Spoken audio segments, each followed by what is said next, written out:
While De La Riva is one of the most effective sport guards, it's also, it can be a difficult guard to pass as well, and that's why it's really good guard to play when you play open guard and sport guard, okay? But there are certain things that you do, certain concepts, certain connection points that you can always do, that's kind of applicable with a lot of the different guards. So we're gonna go through some concepts tonight. Like I told you before, when we get into headquarters, I eliminate being able to get to the bottom person getting to the De La Riva by stepping narrow here instead of here, wide, when we go headquarters. That already will stop the De La Riva a lot of the time, okay? So just keep that in mind when you guys are in headquarters, that you can slide that foot over to the other side of the butt, and then it'll make it difficult for them to be able to get any sort of grip for De La Riva, all right? We're not gonna go over that because we've done some headquarter passing, but the concept still remains the same, okay? So, he gets De La Riva, and he's got the knee on the hip. The first thing that I wanna look at doing is definitely shutting down this foot and getting it between my legs, stepping back, coming in here, okay?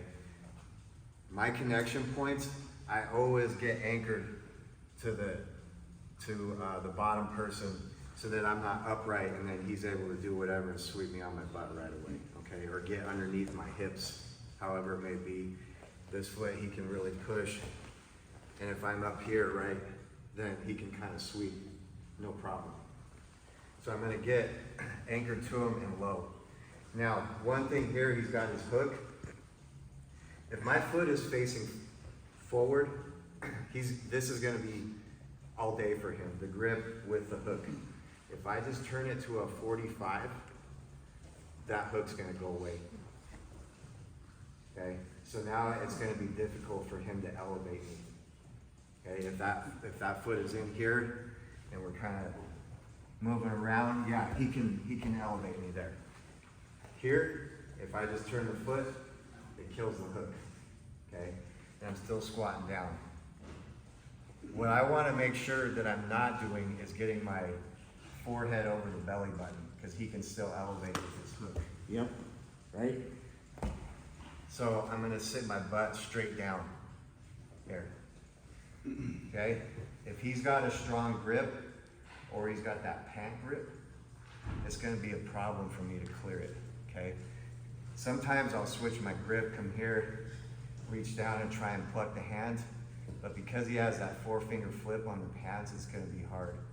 So what I do, not as much in here, just because it's a bit of a dick move, but I do the dop ride if I'm competing and someone has this grip that I don't want to break, or that I can't break, right?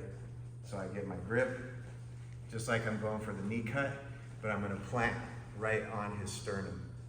And I'm gonna stay here until he decides to let that go, or he's gonna eat it the whole time, okay? Guaranteed it's worse for him, okay? How are you not getting elevated? Huh? How are you not getting elevated? Well, as soon as he starts moving, I can now cut, right? So, I kill the hook, right? I turn out, I kill the hook, and I anchor. I push the foot between my legs. I can't break the grip, so I'm coming right to the sternum.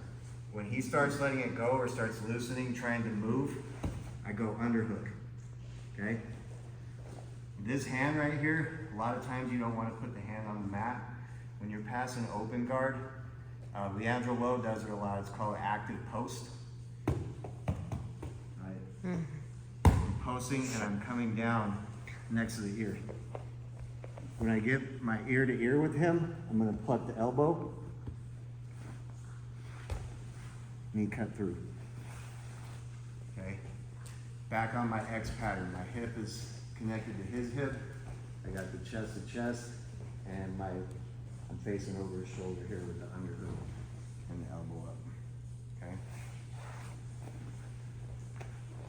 Questions so far? Good?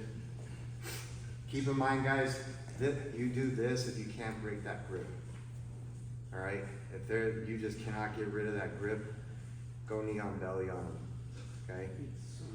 Like I said, depends on the person you're rolling with in here. It's kind of a dick move, but they're holding on to that grip, so what are we gonna do, sit here and look at each other? Okay? Right, so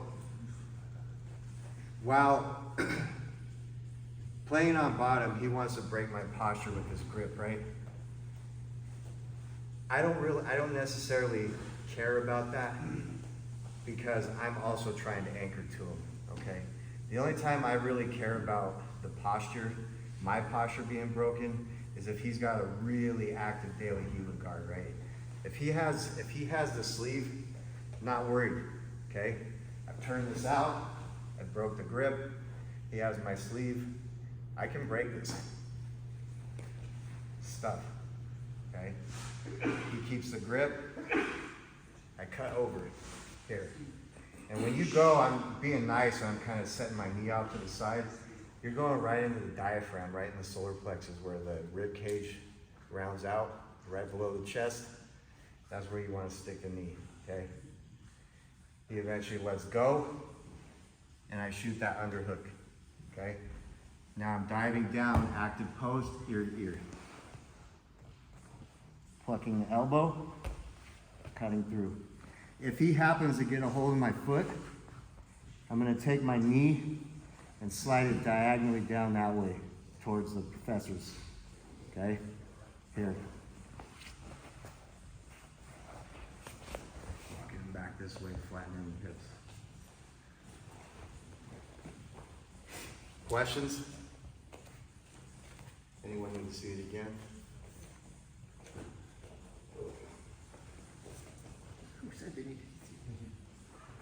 So we gotta kill this foot, right? So he's not off balancing and going back and forth. Sometimes, depending on how much tension they have, I can't just push the foot down. Step back. Come back in. Now I've angled my foot out, 45. He's got a hold of the De La Riva grip, and I'm gonna cut. Knee right in the sternum. Still trying to push the knee across as I go underhook. Ear to ear. Pluck the elbow if he grabs the foot. Yes. I'm gonna cut my knee towards them, but I'm also taking my ear and redirecting his head.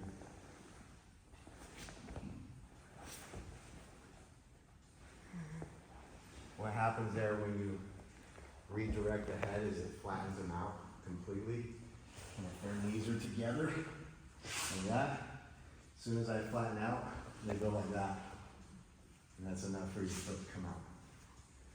So that's a good detail to have, pushing your head against theirs, redirecting their shoulders to that.